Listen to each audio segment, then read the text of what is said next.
Welcome. Thank you for joining us this afternoon in our second webinar about the critical importance of nutrition security in the prevention and management of diet-related chronic diseases. My name is Teresa Ambrose. I manage the Diabetes and Health Behavior Unit at the Minnesota Department of Health. Today's webinar will focus on meeting the challenges of eating well for people with diabetes experiencing food insecurity and how transforming food shelves can be one of the many approaches to making healthy choices possible. This webinar is brought to you through a partnership between the Performance Improvement Collaborative of Minnesota's managed care organizations, otherwise known as the PIP Collaborative, and the Minnesota Department of Health. What is a PIP Collaborative?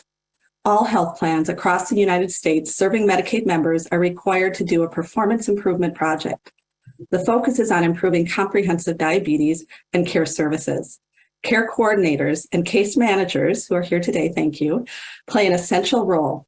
Projects must be designed to improve the quality of care for Medicaid members, improve health outcomes, address serious health conditions, improve member satisfaction, and achieve significant improvements sustained over time.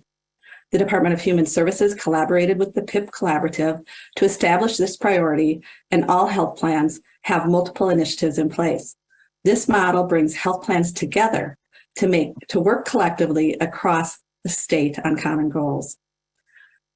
The diabetes team at the Minnesota Department of Health is pleased to be partnering with the PIP to address nutrition security for people with diabetes. Our role at MDH includes monitoring and updating Minnesota-specific diabetes data and posting it on a dashboard on our website, convening and collaborating with community and clinical partners to support policy, systems, and environmental change in healthy lifestyles, and increasing access and participation in evidence-based diabetes prevention and diabetes self-management, education, and support programs to prevent diabetes and improve diabetes care in Minnesota. At the Minnesota Department of Health, our vision is for health equity in Minnesota, where all communities are thriving and all people have what they need to be healthy. However, health inequities persist. Currently, 6 in 10 Minnesotans have at least one chronic condition, 80% of which could be prevented through collective efforts. As Dr. Mosfarian reminded us at our last webinar, our diets are the #1 cause of poor health in this country, contributing to diet-related chronic diseases like diabetes. Preventing diabetes will require a transformation of our food environment. Notice the steep increase in diabetes since the 1960s. 7 times as many people have diabetes today than in the 1960s. What changed? We've seen dramatic shifts in our food environment, with increases in access to ultra-processed foods, sugary drinks, and growing portion sizes. Sophisticated marketing puts unhealthy products everywhere we go, along with aggressive advertising, often to communities already experiencing health inequities, can push people, often subconsciously, to make unhealthy choices. Nutrition alone won't reverse these trends, with so many environmental, social, and cultural forces making healthy eating difficult for everyone, and even more difficult for those experiencing food insecurity. It's important to understand that everyone doesn't have the same choices when it comes to eating. Food insecurity is associated with poor diet quality and higher rates of diabetes. Food insecurity often forces people with diabetes to make difficult trade-offs between healthy food, medications, housing, heat, healthcare, and results in poor health outcomes and increased costs. To address health inequities, we must ensure nutrition security, access to affordable, appealing, and culturally appropriate healthy foods for everyone. This represents an important opportunity to improve clinical outcomes and the quality of life for people with diabetes. The statewide Health Improvement Partnership supports community-driven solutions to expand opportunities for healthy eating, increasing access to healthy, affordable foods. They collaborate with local public health and the SuperShelf program to support food shelf transformations throughout Minnesota. For more information, please contact Sadie or Hillary.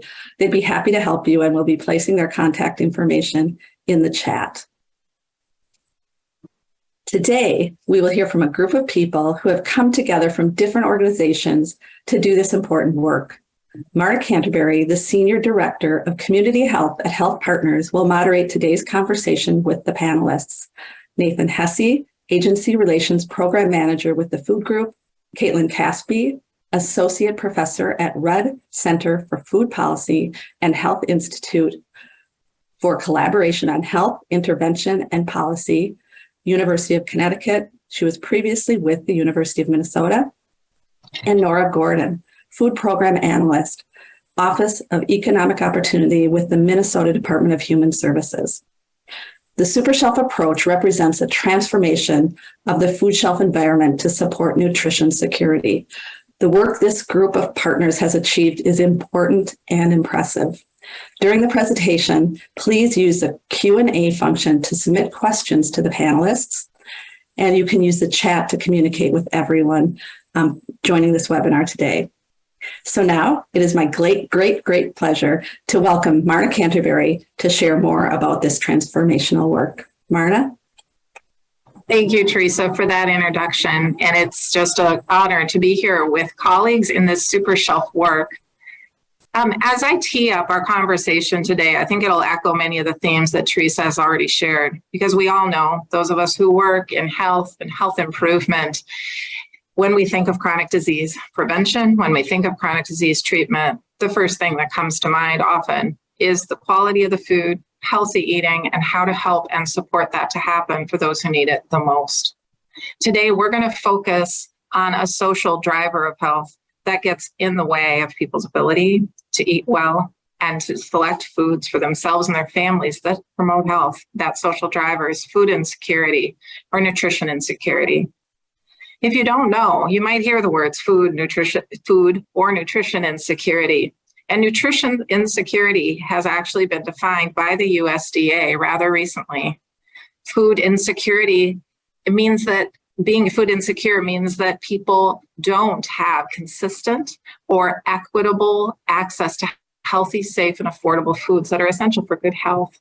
So this is more than about just enough food. When we talk about hunger and use those words, food or nutrition insecurity, we're talking about the foods that are health promoting and also that people want to select to feed themselves and their families. As we get started, let's just ground in an understanding of some of the terms we'll use and what the collaborative landscape looks like when it comes to taking care of people and their food insecurity needs. The name SuperShelf is based on the work being done in food shelves. I will have you know, however, if you're reading the literature, in most states other than Minnesota, they're called food pantries. So don't let that throw you off. In addition, we have food banks, 7 of them in Minnesota. Nathan is here today, and he is with the food group, one of the metro area food banks in our area. Food banks are just what they sound like. Food is banked from large sources, large food producers, food rescues, etc., and then passed on and made possible to more than 400 food shelves in the state of Minnesota. Food shelves or food pantries then directly serve people seeking food assistance all over the state. That map shows you the more than 400 shelves and their locations in our state. Food shelves serve in Minnesota a lot of people, including 3.6 million visits in 2021. Just so you know, at the height of that pandemic in 2020, that number of visits reached 3.8 million. But that trend of increasing food shelf visits has been going on for more than a decade. So as we look at that increase and we think about this opportunity, you can see why food shelves are one important part of addressing food insecurity, combined with the absolutely a critical government safety net of SNAP, WIC, and other resources, including school lunch, that keep Minnesotans fed. Another important aspect, Teresa referred to this, is about chronic disease. When we look at who uses food shelves, and that's where this data comes from, 67% of food shelf users in a large valid survey that Nora will talk more about indicated that they had one or more of these chronic conditions: high blood pressure, issues with weight, high cholesterol, or diabetes. That means that our patients and our community are seeking foods here to help improve their health, help manage their diabetes. So the food that's on the shelves is absolutely essential. That's why SuperShelf has existed for almost 10 years. This work started to try to address the issues we've just discussed. And really the purpose is to transform food shelves into welcoming environments where all communities can have access to appealing and healthy food. Those words are part of a shared commitment by a number of partners. This work, because it is very upstream, includes, of course, I'm with a health system, I'm with health partners, but the partners who are doing the work on the ground include all aspects, including DHS, Valley Outreach, the University of Minnesota, the Food Group, the Foundation for Essential Needs, and many more. This collaborative work is a good example of how a food shelf can now look like the picture here. And you'll see pictures today, because in this work, a picture is worth way more than 1,000 words. But some of the words that matter the most for us are the value statements that our collaborative agrees on. What do we mean when we say healthy, appealing foods? Our term for that is good food. And that is not to be confused with the opposite of bad food. And yes, that would be in air quotes. Good food is the food that people want to feed their families. Good food has cultural meaning. Good food has family meaning and situational meaning, and it also has health meaning. When Nora shares the results of a survey, you'll see that good food from a health perspective is also what the majority of food shelf clients have been seeking all along. And we're finding ways with SuperShelf to make that more possible. The other values are just as important about respect and dignity, around partnership, around looking at the evidence to measure and move forward, and of course, recognizing the system that we are working within. I hope you'll see that, and we'll see it through our other presenters.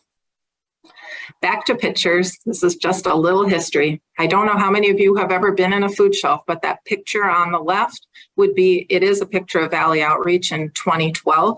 It is a clean, orderly, respectful place where packaged foods are stacked up neatly and nicely for people to come and shop.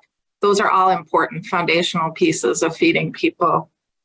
You can see the two pictures on the right, however, look very different. They look different because the focus is no longer on the packaged and processed foods. The focus visually and from a flow perspective is on canned, fresh, frozen, dried fruits and vegetables. They're prominent, they're appealing. No banana boxes on the floor. This is the work that we'll describe to you today and the importance as it spreads throughout Minnesota. So when you look at the state of Minnesota, the University of Minnesota Extension right now is doing work in the field actively to continue to spread the food shelf model. The SuperShelf model, you can actually see the locations of these trained consultants there on the ground. We also have SHIP and everyone on this panel today and others involved in this work. And at the end of the day, over this course of time, you can see how SuperShelf has spread. So the green, blue, and yellow dots are food shelves that are either in the process of transforming or who have already transformed. So you can see that access to healthy food has been increased through this work, now present in more than 10% of all Minnesota food shelves. To really dive more into this important work, I just couldn't be more proud to hand this off to our team. Nora Gordon is going to begin by talking more about the SuperShelf methods and also share more of that important data of client voice. What do food shelf clients want? Nathan will expand with his great experience in this work on person-centric approaches and SuperShelf evaluation results and some published results and an NIH grant and others. Caitlin will dive in there. At the end, we'll return for questions and discussion. So please feel free to send, and please do send questions into the chat. There's two chat functions. One's the general chat, and one is where you submit questions. So please feel free, and we encourage you to send those. I'm going to now move quickly over and turn it over to Nora Gordon. She is with the Minnesota Department of Human Services to take it from here. Thank you, Marna. All right, so I'm going to tell you about the Minnesota statewide food shelf surveys that have been conducted. To date, we have conducted statewide food shelf surveys in both 2017 and 2019 to listen directly to shopper voices. These surveys were really born out of SuperShelf formative research to better understand the needs of food shelf participants. And I don't think I can overstate the lack of coordinated data that has historically been collected in food shelves. Food shelves are a fragmented and resource-strained system, historically run by charity organizations and volunteers.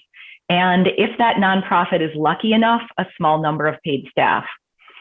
When we're conducting our formative SuperShelf research, the most concerned effort we knew of for collecting shopper voices was the 2014 Hunger in America report by Feeding America. But by that time, the data was outdated in 2017, and it was based on a sampling of nationwide food pantries.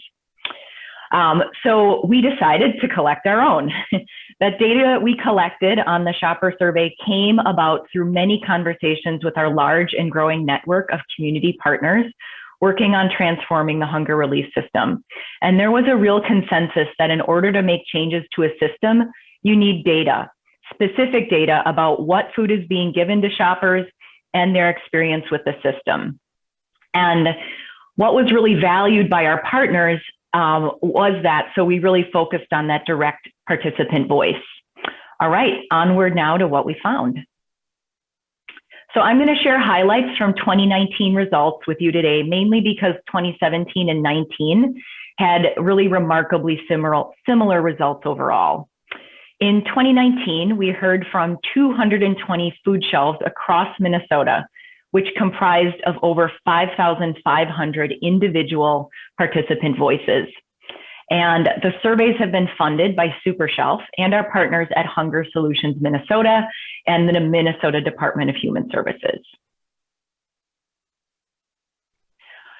So one of the questions we asked was about what food shoppers wanted to have available to them every time they visited their food shelf. And we found that in both 2017 and 2019, shoppers said that they wanted these top 5 foods. 1 was proteins like meat, poultry, and fish. 2, fresh fruits and vegetables. 3, dairy. 4, eggs. And 5, cooking and baking items like oil, flour, and condiments and spices. This data is particularly interesting because we now know the top foods that shoppers want, which can help inform sourcing at the food shelf and at that food bank level. But it also starts to help change the narrative of what shoppers of food shelves may want. I think traditionally when we think about foods to donate to a food shelf, what foods may be available, or even what foods people using a food shelf may prefer, there's an association with packaged, canned, non-perishable, less nutritious foods because we assume people don't want to cook, don't know how to cook, or that they don't prefer fresh foods. This data tells us that this simply is not true. Food shelf shoppers desire healthier, perishable, and fresher foods. These are the items we should be focusing on in our food shelves. In 2019, we added an additional question about the availability of these top 5 foods, and we found that most of the items were always available half or less of the times they visited the food shelf. So let me ask you, if your local grocery store was out of stock of eggs, proteins, or dairy items about half the times you visited, would you continue to shop there or consider them a trusted place to get food for you and your family? This really is an access issue, and food shelf shoppers should have the same access to fresh, perishable, healthy foods they enjoy. That speaks to the good food that Marna was talking about. SuperShelf helps to push that standard of availability in food shelves, working to make these foods available at every visit so they can be considered a trusted source of food in the community. So as members of your community, I urge you to think about the food shelves in your area, how you may engage with them. If you make donations or host a food drive, please consider items on that top 5 foods list. Non-perishable items such as cooking oil, spices, condiments, flours, even whole grains or canned fruits and vegetables make really great donation items that we know shoppers want. Also, making a monetary donation directly to your food shelf or a regional food bank is a great way to support their ability to source those perishable items like meat, eggs, and dairy. Food shelves can purchase foods much cheaper from their food bank than you can from your local grocery store. So directly donating money can really stretch that dollar further. A new question we asked in 2019 is about shopper satisfaction and customer service. We added these questions because we learned in our SuperShelf work that building a foundation of respect between the food shelf and their shoppers is critically important to creating a welcoming environment and a dignified experience. So we asked shoppers to rank their top experiences by importance, and we found that being able to choose their own food was the #1 experience they valued, which means having the autonomy to select the foods they will use and enjoy. Seems pretty simple, right? That this would be an obvious choice, but it's astonishing how many food shelves still operate without any choice for shoppers and instead offer a pre-packed generic box of food. We also found that shoppers valued being greeted and welcomed by staff and volunteers, having the process be easy, having plenty of different food options to choose from, and having food that looked fresh and appealing. Again, seems pretty simple and reasonable, all things that you would likely expect from your local grocery store. When we asked shoppers to say if these items were always, often, sometimes, rarely, or never experienced when they visited, so while 91% of shoppers said that they were always greeted, only 59% of shoppers said the food was always looked fresh or appealing. So while these higher numbers are higher than in our previous slide where we showed availability of the top 5 foods, it still shows that there's a lot of room for improvement, and we have work to do to provide an environment that's welcoming, dignified, and does not further trauma in the communities food shelves serve. So as healthcare providers, I know it can be very tempting to want to supply our clients with pre-packed food boxes or snack bags from a clinic closet, but you have to remember that connecting your clients to a long-term stable source of healthier foods they want and will use is really a better solution. Find a food shelf in your area that's a SuperShelf, or that you personally know offers a dignified and welcoming choice-based experience. Refer your clients so they can get connected to this consistent and critical resource in their community. And if you don't know about food shelves in your area, you can reach out to us. We're happy to tell you. Or you can go to a food shelf nearby yourself, volunteer, or bridge a relationship so that you know who you're referring your patients to and can feel confident in the support they will receive, so we don't further trauma in our communities.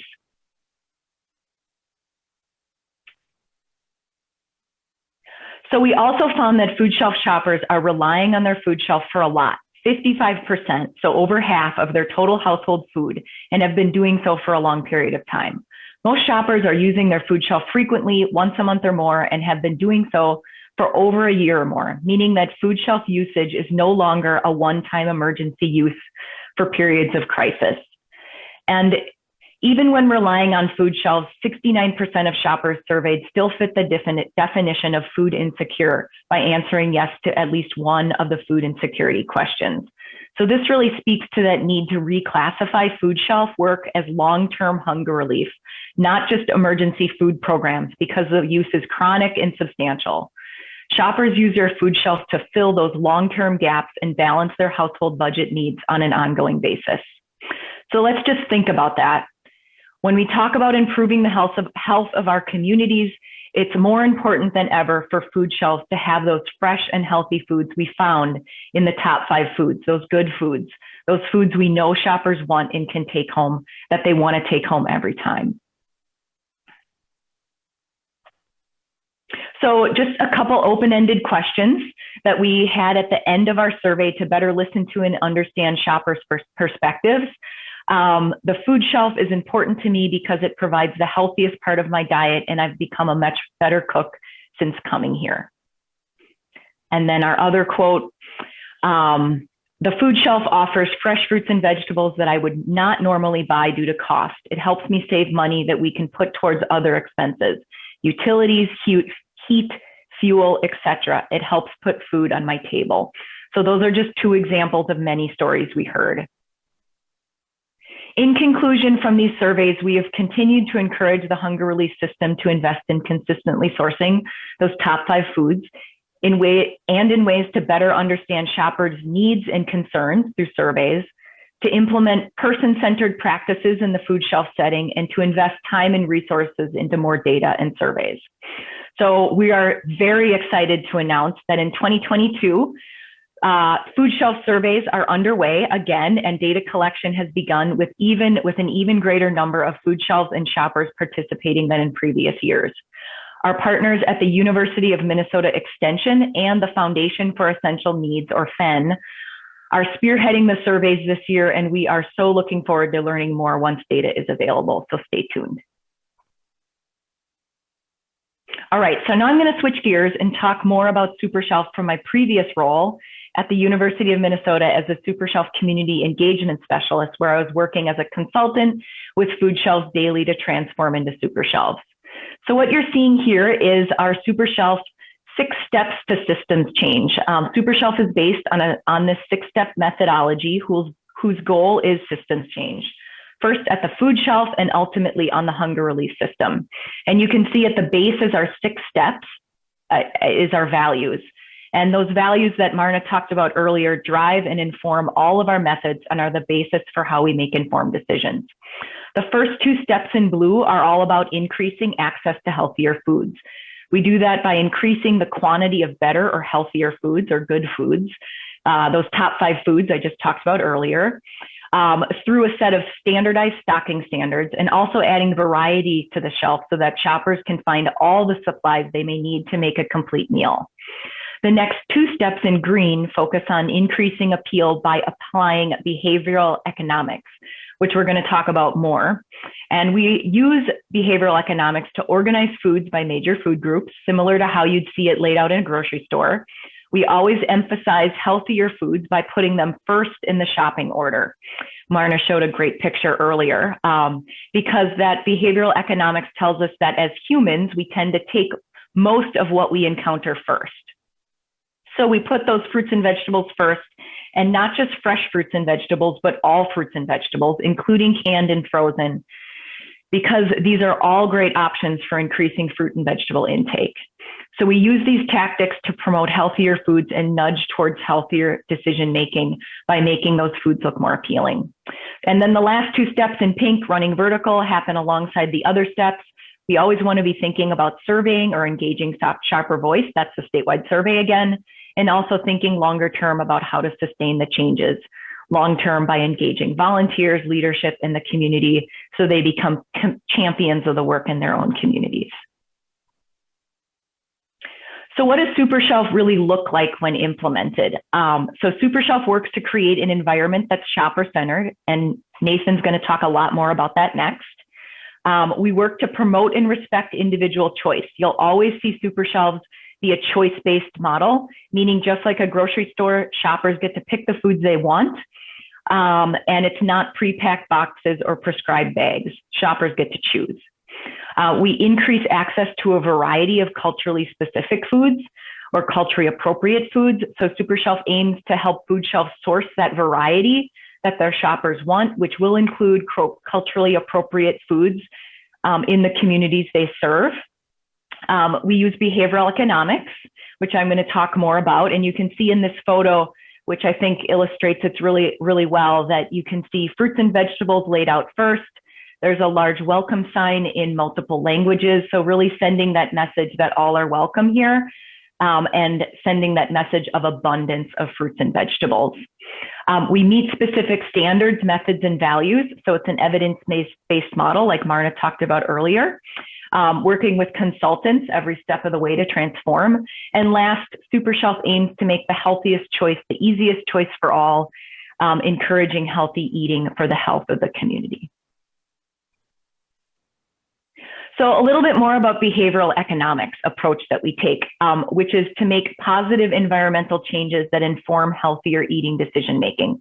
So what really is behavioral economics?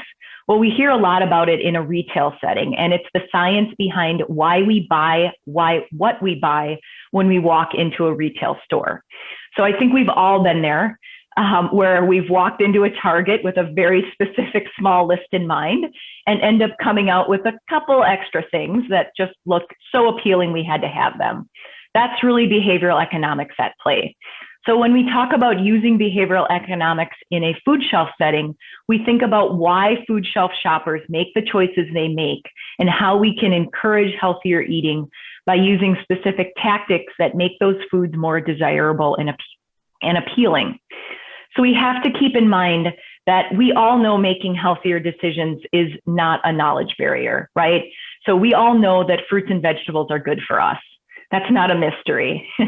But we also know that making healthier decisions is just really hard sometimes, especially when we're stressed, fatigued, and don't have all of our basic needs met.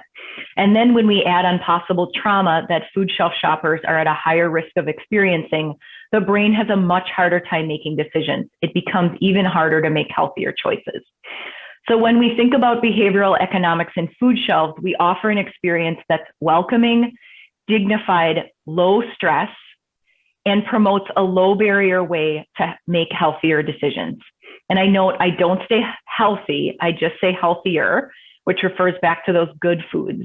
Just nudging towards a healthier choice, not mandating certain foods, or all we're trying to do is solve that common problems we all face of what's for dinner.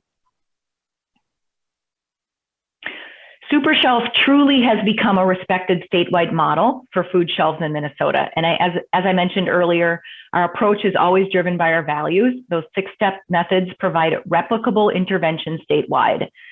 SuperShelf is unique in that it's not a toolkit that food shelves follow on their own, but instead we have trained SuperShelf consultants from the University of Minnesota Extension, as well as other public health agencies throughout the state that provide one-on-one support for food shelves to transform every step of the way. We provide training to the staff and volunteers, help them take a deeper look at their budget, and design a new floor plan and layout. We're also there during their transformation to physically help them move shelving, set up new merchandising displays, and reorganize their operations. So this creates statewide reach as more and more food shelves transform into SuperShelves, and it also provides continuity throughout the state. So SuperShelf really becomes that recognized approach that the hunger relief community can rely on and trust. So then what we're seeing is that this replication is contagious, and food shelves and state programs outside of Minnesota are hearing about SuperShelf, and they want to know how they can get involved. SuperShelf and its methods are a replicable option that have the potential to help improve the hunger relief system nationwide. So now I'm going to switch gears again and put on my hat in my new position at the Department of Human Services in the Office of Economic Opportunity as their food systems analyst. So at a state perspective, I want to tell you more about our views on SuperShelf and its statewide impact. At the Department of Human Services, our responsibility is the people of Minnesota. The Minnesota Department of Human Services helps people meet their basic needs so they can live in dignity and achieve their highest potential. Our goals are in alignment with SuperShelf and their person-centered values and methods. So we have supported SuperShelf as a statewide model that helps to move the needle forward in food shelves. And what we're seeing is that SuperShelf is creating this ripple effect throughout the state. As more and more food shelves work with trained consultants to transform, the more we see it becoming a standard of operation. From the impact of the statewide survey to driving that supply and demand in food shelves to creating a customer service centered model, we see that ripple effect throughout the state. So at the state, in the Department of Human Services, a few examples of systems level impact on decision making include really leaning into those top 5 foods and prioritizing them when we place TFAP food orders for the state. So TFAP is the Emergency Food Assistance Program, which is the USDA commodity food program that our office operates. So to give you an idea of the impact and how much food we're talking about, in 2021, our office purchased 8.4 million pounds of food. And in 2022, so far, we've purchased 7.5 million pounds of food. So that food is being supplied to food shelves across the state. And that's a lot of food. So we also received a lot of additional pandemic related funding in past years, where we also prioritized purchasing those top 5 foods. In 2021, an extra 5.6 million pounds of foods was purchased. And then at the state level, it's really our job to provide guidance and encourage best practices that positively impact Minnesotans. So we always approach this from the lens of person-centered practices and as low barrier as possible participation into the programs we support. such as food shelves. So SuperShelf and the statewide survey has only further underscored the importance and the need for these practices, as well as now giving us a resource for technical assistance we can direct food shelves to.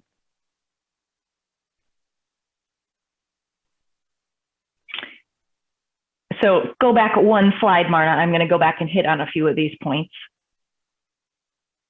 So more specifically, one of the greatest outcomes has been that we now have this evidence-based and trusted technical service provider to direct food shelves to when they need support. Technical assistance and professional development opportunities for food shelves has really been something that's been lacking in the hunger relief sector. So now we have this resource, which has really been awesome. SuperShelf offers free support and technical assistance from a consultant team, from Extension, as well as other critical resources to help food shelves make long-term improvements. SuperShelf adoption has also created a baseline standard of what shoppers can expect when they walk into their local food shelf. When it's a SuperShelf, we know they can count on person-centered practices, being treated with dignity and respect, and healthier foods to choose from. So it's created that culture shift away from a charity mindset that tends to other folks that use food shelves. And it breaks down that power differential between shoppers, staff, and volunteers, and shifts to more of a solidarity mindset, walking in solidarity with their community members. And Nathan's going to talk a lot more about that in just a minute. SuperShelf has become a trusted network for referrals, more specifically through the Minnesota Food Helpline, which is a 1-800 number anyone can call to get food assistance, to find out where they can get food assistance, hosted by Hunger Solutions Minnesota. We know folks can expect a certain level of care and choices when we refer them to a SuperShelf. SuperShelf supports food shelves to participate in the Emergency Food Assistance Program, or TFAP, which I talked about earlier. TFAP really aims to source those top 5 foods of meat, poultry, and fish, fruits and vegetables, and other staple foods. But probably most important and impressive is that SuperShelf has started to create that baseline standard of expectations and continuity statewide for the community, stakeholders and leadership. It's truly had that systems level impact on food shelves. And then you can go ahead to the next slide. One more slide, please. And I will hand it over to Nathan. Here we go. Nathan's going to talk about person-centered approaches. Thank you, Nora. Okay, so a different approach. SuperShelf works with food shelves to be welcoming, positive environment that support our neighbors' food access with healthier food in an appealing environment that really fosters community between everybody. So we're going to go on a journey. Imagine you're a working parent trying to keep up with the day-to-day of life, trying to keep food on the table, trying to ensure that your family has everything they need. But times are tight, inflation is taking over more of your budget, and you just don't know how you're going to continue to make ends meet. When you were a child, you grew up having to use the food shelf and remembered it being a sad place where you got food that didn't really match your family's needs or tastes, but you just had to be happy with it. And you're afraid to go back to that. That's where a lot of families are when they think about having to approach food shelves, but SuperShelf does it different. Imagine now that you decide to finally walk into the food shelf, but you're greeted by a bright, welcoming sign that has your native tongue written on it. You can see into the food shelf, and there's an abundance of fresh, frozen, canned, dried fruits and vegetables, and a lot of choice. And the people that greet you in the lobby are friendly and welcoming. And it's exactly the opposite of the experiences you had when you were a kid, and you're instantly at ease. Until recently, many of our food shelves approached their work in a way that supported the old adage of beggars can't be choosers. However, in the last 10 or so years since SuperShelf, since Marna and Valley Outreach embarked on this journey together, we've really seen a drastic change in how food shelves are approaching their work, largely thanks to SuperShelf and the systemic change that Nora was mentioning. Today, more food shelves are trying to meet clients where they are, while also learning more about the importance of culturally connected foods, abundance, and understanding that when shoppers are stuck in a scarcity mindset, they may not be making the best decisions or making decisions that they normally would, because their basic needs aren't being met and they're stuck thinking about how they're going to find enough food to feed their family or to meet whatever basic needs they have. With SuperShelf affecting change in the hunger relief system, we at a food bank level have also begun to change our work. We're sourcing more fruits and vegetables. Here at the food group, we're working on sourcing more local fruits and vegetables so that we're not only getting the foods to our partners that they're looking for, but we're also helping to bolster and support our local food economies. We're also working to supply more spices and really working with our communities to find out what kinds of food they need. We're also supported by our partners at the Minnesota Department of Human Services and OEO because of our TFAP programming, really becoming in line with the work of SuperShelf and how we're approaching this work. It wouldn't be possible to meet the demand if we weren't all working together in this. Let me jump to the next one, Marna. Thanks. Client experience. From the front door to the see you later, client experience is one of the utmost importance, is of utmost importance in SuperShelf. We believe that if clients feel welcome and that they are we believe that clients should feel welcome and they're the reason that SuperShelf volunteers and staff show up to do the work they do each day. And when that happens, shoppers can relax and focus on the task at hand, picking out the food that they and their families know that they enjoy and are connected to who they are. When clients are feeling relaxed and there is an abundance of food on the shelves for them to choose from, shoppers are more able to freely escape the scarcity mindset of their day-to-day lives and can really tune into what they're up to and pick the best foods for their families. Again, over the past 10 years, we've seen a major shift in the way food is distributed at food shelves. We've seen the model shift from take what you can and emergency food rations to abundance, health mindsets, and client-centeredness or person-centeredness. And at SuperShelf and in many food shelves across the state, we approach our work from a place where the shoppers are at the heart of all we do. We approach our work with an understanding that shoppers know what they need to eat, as Nora mentioned earlier, to be their healthiest selves and to achieve the lives they want to achieve. Folks are just trying to survive and they know what they need. And in this world, in SuperShelf, we can help bridge that gap. The SuperShelf method and the many shelves that work with them approach their work to help keep the understanding close that we oftentimes can't meet all of our needs. I apologize, I lost my nose. The SuperShelf method and the way many food shelves approach their work keeps the understanding close while we plan our approaches and carry out the work so that our shoppers have the space both physically and mentally to make the healthiest choice, the easiest choice. As I am demonstrating, sometimes stress can interrupt the way that we're thinking and makes us trip over our own words. And we see that as well in the food shelf when shoppers are facing a scarcity mindset. I want to highlight the quote on the left-hand side of the screen that says, "I am so happy I could cry." These were the words of a 6-year-old girl the first time she visited Valley Outreach and saw the food shelf. Her view was that of fresh fruits and vegetables in abundance, as we see in the picture, not the boxes of old food and canned vegetables in a very scarce way. So we see that, we hear that, and it makes a big difference. Can we jump to our next one? Thank you. So we're going to talk a little bit about choice architecture. Our common, automatic, intuitive decision-making process is guided through common expectations and certain cues. For example, the standard burger and fries.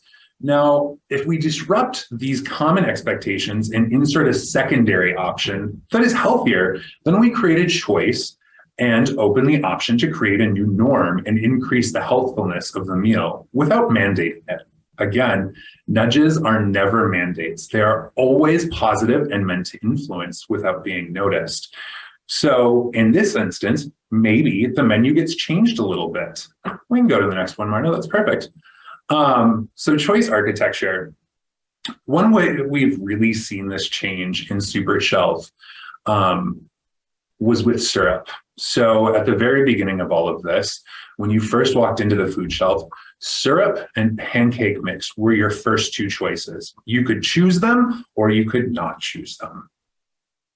How do we create choice in that? How do we create a healthier place? Well, if we take the syrup out of that first place and we use behavioral economics to budge those other things up front, the fruits and vegetables, the whole grains, and we put the syrup later and we move it into a larger category of cooking and baking, then suddenly we have many more options that will help folks cook at home, that become more choices. And we've seen drastic reduction in the number of bottles of syrup folks are being forced to take home because they think that's their only choice.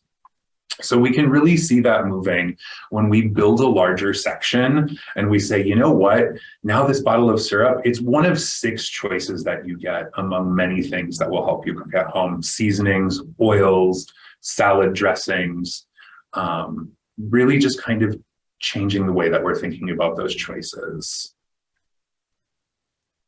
And take us to the next one. So what can you do? What we would really love for all of those of you listening today is to help us identify patients living in food insecure households while they are in the healthcare setting. So asking patients, then refer those patients and their families to food bank agencies and programs. So our food shelf partners and programs like SuperShelves to help them meet those food insecurity needs, as well as helping connect them to resources for SNAP, WIC, and other long-term nutrition supports. You could create a new food distribution program in the health facility when there is sufficient need and insufficient resources, as well as interest and capacity, and or existing community resources are insufficient again. But really, the people that you're working with in your healthcare settings and are facing poverty know how they should be eating. They know their bodies, they know their families, but they lack time resources, they lack access, and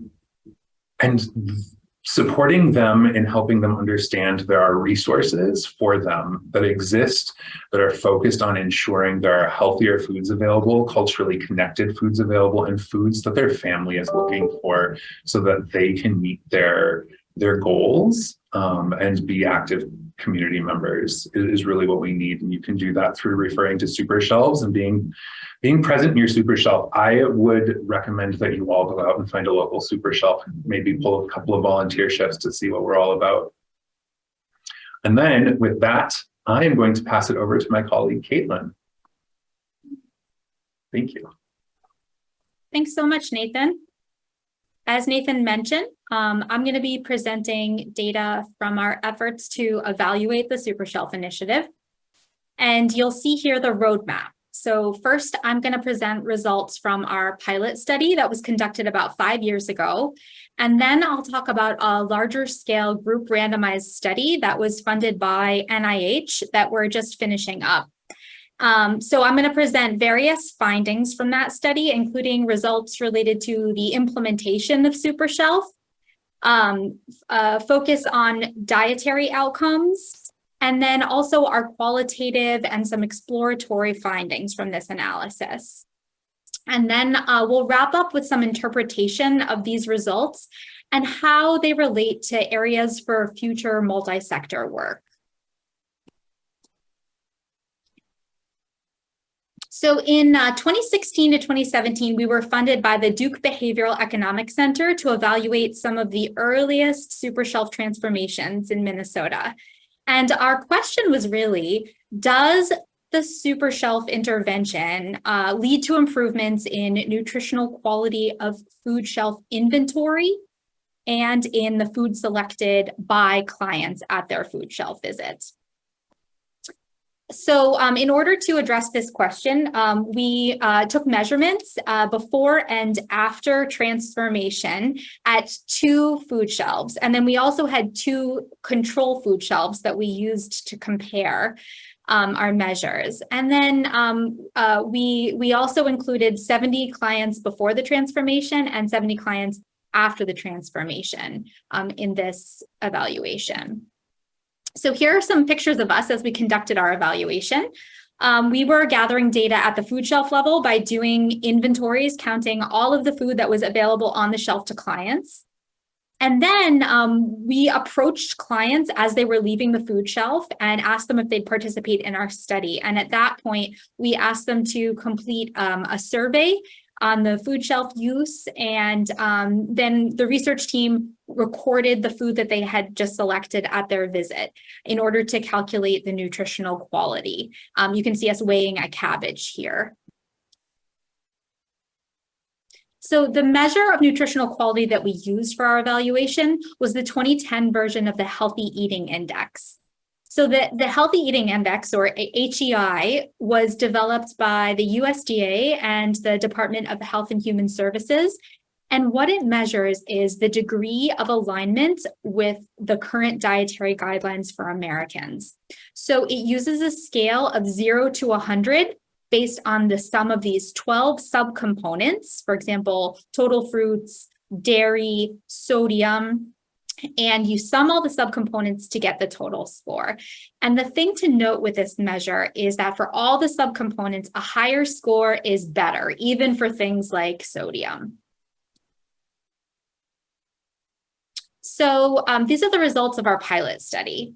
So this is for the inventory, or the nutritional quality of the food that's available on the shelf to clients. So we saw that the Healthy Eating Index measure improved from baseline to follow-up. So it improved 8 points at site A and 19 points at site B. And we did not see it go up in the control site. So because we saw that no change in the control group, it makes it unlikely that the gains we saw in the intervention food shelves were due to something like seasonality, and they were probably due to the efforts that we made in SuperShelf. So these are the results at the client level. We saw an increase in the HEI scores for the food that clients selected at their visit in site A, where it went up 12 points, much higher than we expected. And interestingly, if we look at how well the SuperShelf intervention was implemented in the different sites, please advance the slide. We can see that our implementation score was 82 at site A and only 53 at site B. So effectively what this means is that it was really well implemented at site A, and we saw these changes. And so it sort of suggests that when SuperShelf is implemented as it's intended, that it could result in improvements in diet quality. And this kind of served as the basis for our larger evaluation. But at the same time, we also noted that implementation was inconsistent across the sites. And so in our subsequent work, we sort of worked to formalize our approach in working with food shelves and make sure that that implementation was successful. So soon after we launched a larger NIH-funded study. So this was funded by NHLBI. And it's the first evaluation funded by NHLBI that took place in the hunger relief setting. So we were really excited to conduct this work, particularly because it was designed and in partnership and carried out in collaboration with all of the SuperShelf founding partners. And what we did was we involved a set of 16 food shelves across the state of Minnesota. They were randomized to either the intervention condition or a control condition. In this version of the evaluation, we actually followed the same clients over time to look at a primary outcome of their overall diet quality. And we also used an updated version of that healthy eating index measure based on 2015 dietary guidelines. So this is sort of a visual of our study design. This is called a cluster randomized study. And it means that we randomized at the food shelf level, not at the individual level. We selected 16 food shelves, and 8 were randomized to the intervention condition and 8 to the control condition. And we did our data collection over the course of 2 waves, starting in 2018 and finishing in 2020. So we had 63 unique food shelf applicants to participate in the evaluation, which I think speaks to the enthusiasm for people wanting to try out SuperShelf. And we did have to select 16, and we based that decision basing the participating food shelves on those that were choice-based and located in Minnesota. And the SuperShelf founding partners reviewed all of the applications, and we based the decisions based on which food shelves had the capacity to complete all of the intervention components, as well as to participate in all of the evaluation data collection activities, which required us to go there and recruit a certain number of participants for the study. We collected a lot of measures in this evaluation, both measures at the client level and at the food shelf level. So all of these measures were collected at baseline and then 1 year later at follow-up. The measures that I'm going to focus on today are those in orange, where we measured the healthy eating index. So we measured three different healthy eating index in 3 different ways. So first we did the inventory of the foods that are available to clients. And then we did the healthy eating index for the foods that clients selected at their visit, just like we did in the pilot, comparing a sample that we recruited pre and then another sample at post. And then finally, we did 24-hour dietary recalls with participants at baseline and then reached out to them a year later and did the same dietary recalls at follow-up. Now, one thing you might notice is that there are not clinical measures on this table. I mentioned before that early on, we really consulted with our partners. We talked to food banks and food shelves about what would be the most appropriate type of measures for this evaluation. And it became pretty clear early on that the best use of our resources was not going to be to invest in, say, getting clients to step on a scale while they were at the food shelf. But instead to do as well as we could at measuring environmental change and client diet. So that's kind of the main targeted behavior. So just over halfway through our follow-up, we got to March of 2020. And if you remember, one of the consequences of COVID-19 was that there were all kinds of retail closures, the food supply chain disruptions, there were sudden furloughs, there was rising and swift unemployment, and all of this meant that there was a massive surge in food needs during this time. And so food shelf staff were working overtime to fill this massive surge in demand and also to adjust to changing their own food distribution practices as a result of the pandemic and the necessity for keeping people safe. So among the many changes, a lot of food shelves closed for indoor visits. And, the meeting timelines for transformations SuperShelf transformation wasn't necessarily the priority as the food shelves were kind of grappling to meet the increased demand. And then, like everyone else, our evaluation plans were kind of upended. And we couldn't collect the planned in-person data with 5 of the food shelves. So our final analysis that I'm going to be discussing here is based on the 11 food shelves where we had complete data. So that includes 5 intervention and 6 control food shelves. So I'll present the results from those 11 sites in the subsequent slides. So first is the results for implementation.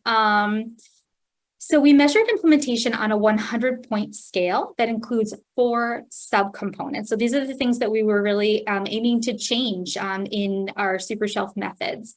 We wanted to increase stocking of healthy foods, decrease unhealthy food placement, or decrease the prominence of unhealthy foods, and increase the prominence of healthy foods.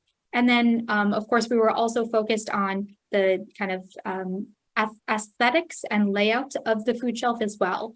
So our measure of implementation suggests that these SuperShelf transformations were quite feasible, and they were really well implemented in the intervention group. So the average implementation score went up from 57.9 to 91.1.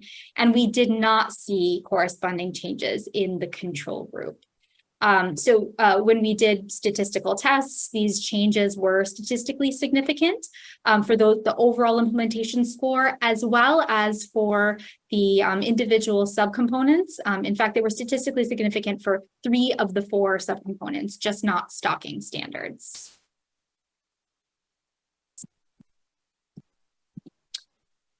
So what you're seeing here is the measure of healthy eating index scores at baseline in the food shelf environment in the inventory for those client carts as people were selecting their food, and then for the overall diet quality for clients. You see that the HEI scores are diminishing as we get to the level of client consumption. Now, to put these numbers in context, the HEI score for the total US food supply was about 55 in 2015. So by some measures, the total score for inventory is not low by comparison. And this indicates that overall food shelves are doing great work in providing healthy food, but there's also plenty of room for improvement. And this is particularly apparent when we're looking at the subcomponents of the healthy eating index. So we'll look at that next. So this takes a little while to wrap your mind around, but what this is a radar plot where we've displayed all of the different subcomponents of healthy eating of the healthy eating index. And that kind of red level at the top shows the subcomponent scores for food pantry inventory. And the closer it is to the outside of the web, that means it's a higher score. So food shelves, when we're thinking about things like protein and greens and beans, are actually doing quite well in their inventory. And then when we look at components like dairy or total fruits, they're actually scoring quite low. And importantly, when we look at that purple line, those reflect the subcomponents for the dietary recalls for clients. And we're seeing that the subcomponent scores are almost universally low. And so this really underscores the need to make efforts to provide that healthy food and to make that healthy food the easy choice for clients. So these are the primary results from our SuperShelf evaluation, where we're looking at HEI scores across inventory, client carts, and dietary recalls and change over time. So we didn't see any statistically significant changes over time in the intervention group compared with the control group. We did see an increase in inventory scores by 6.3 points in the intervention condition, but this wasn't statistically significant. So essentially, there was no measurable change in HEI scores according to our data in these 11 sites. Next slide, please. So these results were surprising to us because of our pilot study and also how well implementation had gone. But looking a little deeper into our evaluation data, we can't ignore the other data that we collected. And that includes data from interviews with food shelf staff and volunteers. And those really demonstrated that staff and volunteers were really satisfied with the changes that SuperShelf made. And I think this is really notable because as Nora mentioned, food shelves don't always have the resources to implement change. And sometimes they have trouble even buying into the notion that clients want healthy food. So we had a quote from one of our staff say, well, we weren't going to spend our money on whole grain items and brown rice because people don't like those anyway, which is not true from what we're finding. And so that really speaks to sort of the change in perceptions about what clients want that was attributed to SuperShelf. They also noted, actually go back one slide. So we also had food shelf staff and volunteers note other aspects of SuperShelf beyond nutrition that were really working well. So this focus on creating a friendly and positive environment, they noted really could have benefits for clients. Next slide. So even though diet quality scores didn't change, there's evidence that clients noticed the change in the environment and reported satisfaction with those changes. So as Nora mentioned, client satisfaction is something that's really aligned with efforts at the state level, for example, with TFAP programming. And on the survey, we saw that reflected because we saw a statistically significant increase in the intervention group compared to the control group in those that were reporting that they were pleased with the food options available. And then when we asked staff and volunteers in the qualitative interviews what changes they noticed, with regards to the effect on clients, they remarked that they saw that the clients were happier and appreciated the changes that they saw.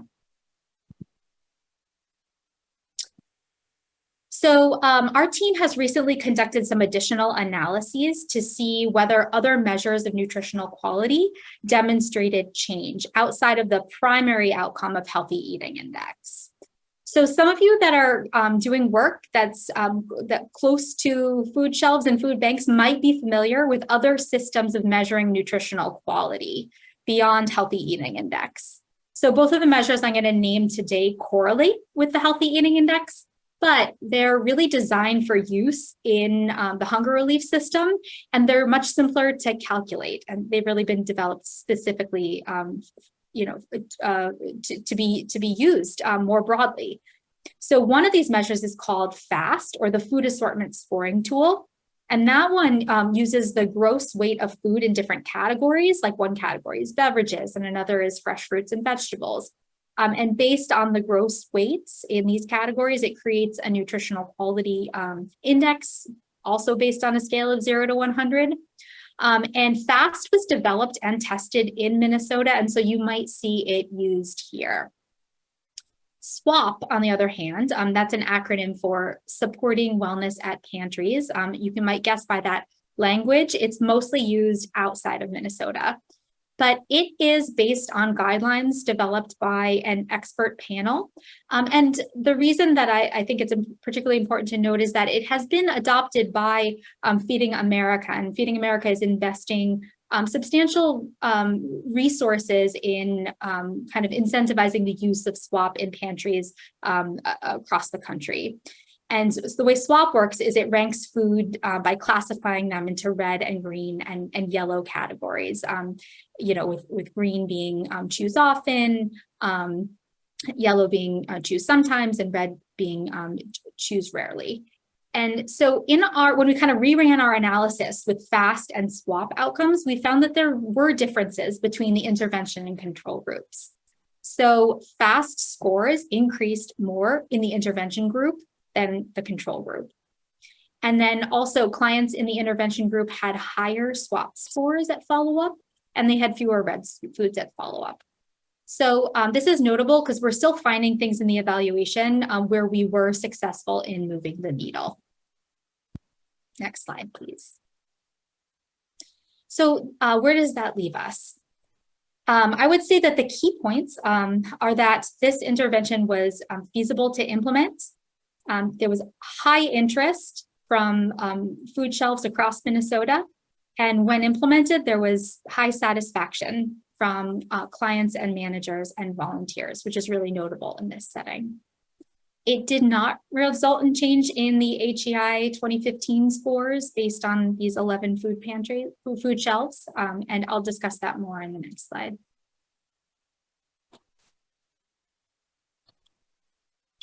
So when we put it all together, I think there's some legitimate reasons we can think of that couldn't explain what we found. So if you remember, the inventory scores at baseline were quite high. So there might have been what we call a ceiling effect, where these scores could only go so high, and food shelves overall had relatively high scores relative to, for example, the U.S. food supply. Second, SuperShelf didn't take away all of the choice constraints that clients face when they go to the food shelf.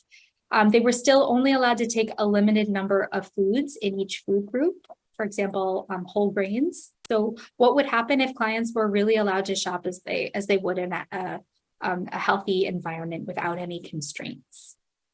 And then finally, in the diet quality measure, we didn't account and couldn't account, of course, for the food that people got outside of the food shelf, which we know is going to comprise a substantial portion of their diet. So all of these points offer an opportunity for the future, I think. So first, I would say that there are immense opportunities for SuperShelf to partner with a lot of the other initiatives that are happening in this space right now. Clinical teams, partnering with clinical teams and taking advantage of growing food insecurity referral systems and new food as medicine initiatives. And I believe that some of these programs are going to be discussed at a later time next week, for example, at the White House conference on hunger and food security. And there is, I think, really terrific momentum. And we've also seen expansion during the pandemic in a lot of the federal food assistance programs. So we really can't estimate the importance of, we really can't overestimate the importance, we'll say, of these programs and making sure that levels of assistance are adequate to address food insecurity, which is kind of another way of saying that food shelves can't go it alone. But SuperShelf really can pair nicely with these other policies and programmatic efforts. So we need to support models for food shelves that are emerging post-pandemic. And this includes seeing how food shelves are a part of the larger effort to address other social determinants of health besides food, things like housing, things like economic stability. And our evaluations are going to have to match that expanded view that we need to address social determinants of health. We need to include measures beyond dietary measures. I think that measures like connection to community resources or reduce stigma count. We know they're important in addressing food insecurity. Nora discussed this, Nathan discussed this. And I think our best bet at working towards achieving health equity includes keeping these concepts in mind and measuring how well we're moving the needle on those. Thank you. Caitlin and Nathan and Nora, thank you so much for sharing a lot of your wisdom and tying this all together for us.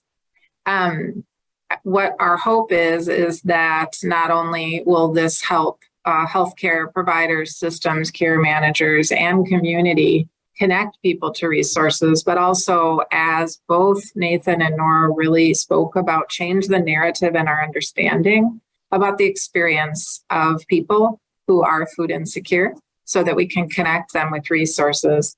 So thank you already for the questions that have already come in. And there's a special place to submit your questions in the chat, and we'll continue to take those for the time that we still have available together today.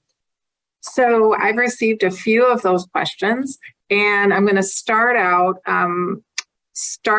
with one of them right now. Okay. I think we'll start this. Nora, I'll direct the first answer to you on this one. The question is about how do you find your regional super shelf, and maybe how you find the specialist as well. And how is that different than other ways to connect with a food shelf, such as by zip code, et cetera? Could you help us understand a little bit more about how someone can find a super shelf and maybe engage with them?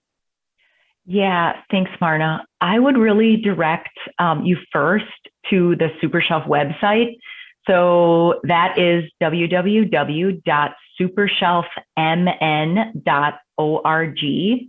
And our website has a lot of really great information. And there's a tab on it that says About. It's the second tab up at the top. And if you look at, it's a drop down and it says SuperShelf sites. So that's going to give you a list of all of the SuperShelf sites in Minnesota. And this is an ongoing list. We're updating it all the time because more and more food shelves are coming on. So you might be able to look at this and find one that's in your area. But if specifically you want to get a food shelf in your area connected to SuperShelf and get connected to a consultant to help them transform, there's another tab on our website called Get Involved. And that tab will take you to an interest form, and you can click that interest form. You could direct your food shelf to it. You could work in partnership with your food shelf, tell them about it. But the first step is really to fill out that interest form. They go directly to the consultants, and the consultants will help get that food shelf connected to resources and determine if transforming or connecting to other partners in the hunger relief system is a good fit. We really are a network and can help direct you to those resources. So check out the website. It's a great resource. Lots of resources there and ways to get involved.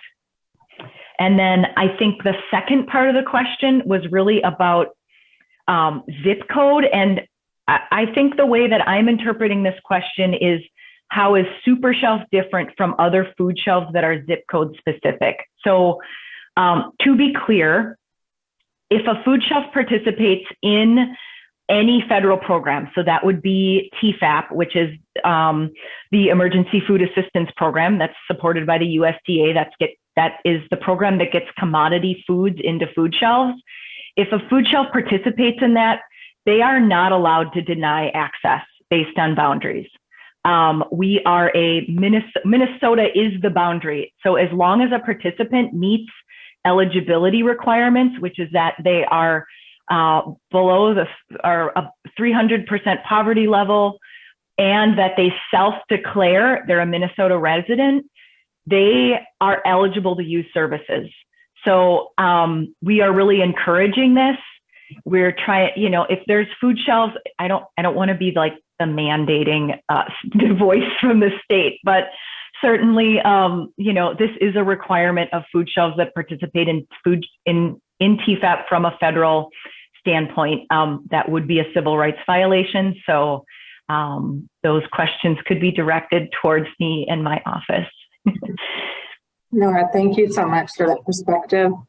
Nathan, I wonder if you would like to elaborate on that idea about boundaries in food shelves and the trends that are happening about how that gets communicated to clients. Yeah, absolutely. At the food bank level too, I'll just echo kind of what Nora was saying. At the food bank level, we're constantly working with our partners and encouraging them to go boundaryless. As that allows folks to access food wherever they are, right? Might be closer to work, might be closer to their kids' school, whatever. But really working with our food shelf partners to message that boundaryless way of thinking is important, as in the past, we've had very strict boundaries that were generally kind of tied to funding, with TFAP in Minnesota changing rules, or with DHS, OEO changing rules and making those boundaryless.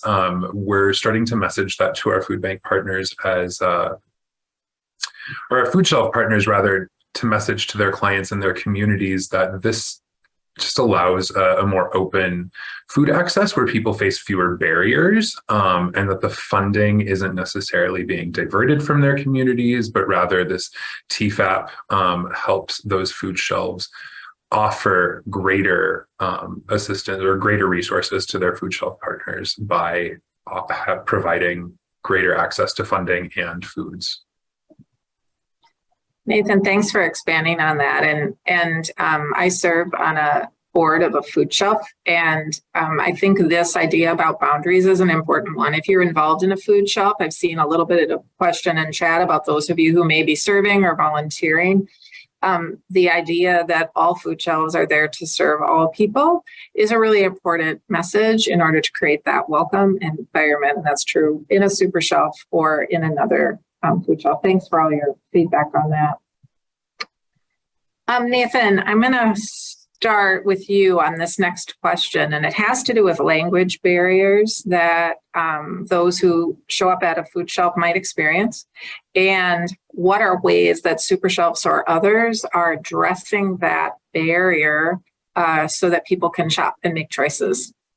Yeah, absolutely. That's a fantastic question. Language barriers are a big part of what we deal with in this. And I'll kind of reiterate and go back to Nora's point, and that is that if any of our food shelf, and if any food shelf partner is participating in a federal program, the Emergency Food Assistance Program, or TFAP, they have to have limited English proficiency accommodations. So there have to be translations of materials into other languages. There has to be a program plan in place for somebody who walks into the food shelf that might be limited English proficiency, so that the staff and the volunteers can communicate with the shopper, as this is a shopper-centered experience. And this is something that, again, as a food bank partner, that we work with all of our agency partners, and the food group works with around 200 or so food shelves in Minnesota. This is something that we work with all of our partners on because it's incredibly important to have those things in place. And in our modern time, with things like Google Translate, the translation line through the state, we have so many resources at our fingertips that really make this so much easier than it used to be. And then there's always encouraging our partners to create inclusive environments that help them to recruit volunteers that reflect the people they're serving, and in so doing, having people that speak the same language and can provide that support. Thanks, Nathan. So you're talking about even more than language, that welcoming environment culturally matching, whether it's in the food or in the volunteer or the staff that they engage in. That's a really important point. Nora, did you want to add anything on to the language and culture and welcome discussion at this point? Nathan covered a lot of it, but I will just say that Hunger Solutions Minnesota, Nathan said this, that they host a language line, and that's funded by Hunger Solutions Minnesota and SNAP Ed. And that's a really great resource. We know it does take resources to provide translation services. So this is a service that is provided at a state level that food shelves can call into, and someone is there to translate if a participant does come in that needs alternative accommodation. So it's a great resource and one to promote and remember. Great. Thank you, Nora.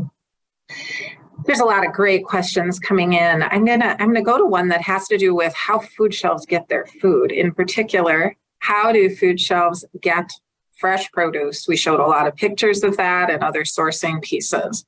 I'm just going to introduce this, and then I'm going to ask Nathan to start from a food bank perspective and others to chime in. So each food shelf has relationships with different food banks or different local grocers, et cetera. So there's a whole program called Food Rescue where some of the fresh foods might be accessed by a food shelf. Depending on the size of the food shelf and their relationships, it depends on where they get them from. And Nathan, in your response, if you could comment anything on farmers markets and farms and how those are a source of produce as well from a food group perspective. Yeah, absolutely. Those are two of our favorite food resources. So the food group really works with our partners to diversify where they're shopping for the products they're going to put on their shelves for their shoppers. So we encourage all of our partners to work with our partners over at Second Harvest Heartland, who have a fantastic food rescue program that does connect a ton of produce into our food shelves, and diverts it from waste systems. And at the food group, we work really closely with our farmers markets to do gleaning from those. So every weekend we're at the every Sunday, I believe we're at the Minneapolis Farmers Market. We have our own little stand that farmers can donate produce to at the end of the day, if it's going to be unsold. And then we turn around and bring that out to our food shelf partners, absolutely free of charge. Any food that's donated to the food group is turned around and sent out to our food shelf partners absolutely free as well. And then the food group is really committed to local foods, and especially in the way that, so a program of ours is Big River Farms, which is out on in Marine on St. Croix, nestled in Washington County there. And Big River Farms is an incubator farm that helps predominantly new immigrants and farmers who are from otherwise marginalized identities that have traditionally been kept out of farming in the United States. And that program works with farmers to learn not only the climate of growing in Minnesota, but the climate of selling, the necessary laws and rules, and really helps them navigate that system. But then also is a fantastic source of produce that we purchase at market rate from those farmers to turn around and send back out to our food shelf partners for free. Now, we don't only work with our own farm, we also work with a lot of other local farmers who are Black, Indigenous, and folks of the global majority, to really lift up our local food systems and those folks, and to make sure that we have beautiful local produce in our food shelves. Nathan, thank you so much. So you can hear it's pretty comprehensive. And the other narrative piece I think we'd all like to dispel is when this work first started, there was a lot of hesitancy to think that this could be done. And I want to point back to Caitlin, the data that she presented. When she says this was implementable, it means that food shelves could both operationally make these changes and they could also afford it. So if you're hearing narratives about, well, that can't be possible, I think one of the really important pieces of the NIH grant finding is this is possible. And it's possible in food shelves of all sizes, et cetera. We just have like one more minute here for questions before we turn it off over to Tammy to close us out today. So I'm gonna pick two. Wondered, Nora, could you give a really brief, like 30-second description of a tough question to explain, which is how do food shelves determine how much food people can take? Do you want to give a high-level answer to that? Might be the hardest question of the day. That's a complex, it really is a lot of factors involved, really a lot of factors. I would say that it's a combination of factors of what resources are in their area, like you just talked about, Marna. If they have food rescue resources available, that can really increase the amount of food that shoppers can take. Participation in TFAP, which we always encourage from a state level, is very much encouraged and can help increase the amount of food shoppers take. And then Nathan, recall for me, what's the poundage number? You know this. I don't remember the poundage number anywhere. It's usually around 45 pounds to 60 pounds per person in the household for each shopping experience. Thank you both for that. You can hear that two things, that it's complex, but I want to go back to those SuperShelf values to say that however it's done, that it's done with great dignity, and it's not you're over, we're taking food out of your cart. So I'll give that as an example of how that's implemented, no matter what the measure is. And I'll just also add from another source that historically it's been 2 to 3 days worth of food, and an average of 25 pounds per person has been our kind of statewide talking point. But then from there, it varies greatly. Well, thank you so much for those great questions and for all of your knowledgeable responses. The last thing I'll say is one question was related to whether health systems are looking at closed loop referrals. And indeed, most health systems are in a process of either implementing or discovering together or alone how to work more effectively and more deeply with our hunger community. So more to come on that. That could be a webinar. It might be a good one. Again, thank you so much for your interest in this topic. I'm going to turn it over to Tammy, who's going to close us out for today. Thank you, everyone, for attending this great webinar. Just want to remind you to go to the Performance Improvement Project site to look for future webinars. Also, what Caitlin spoke to is the White House Conference on Hunger, Nutrition, and Health next week. Please attend that. You can go to the next slide, Marna. And just a reminder to complete the evaluation link to receive the certificate of participation. It was also placed in the chat, and you will also get an email to complete this. And it helps us pick topics for the next webinar and also determine, how we can improve our program. And a recording will be available in about a week also on the Stratus SharePoint site. Again, thank you everyone, to the panelists, the moderator, and MDH, and our vendor for this great webinar. Thank you so much.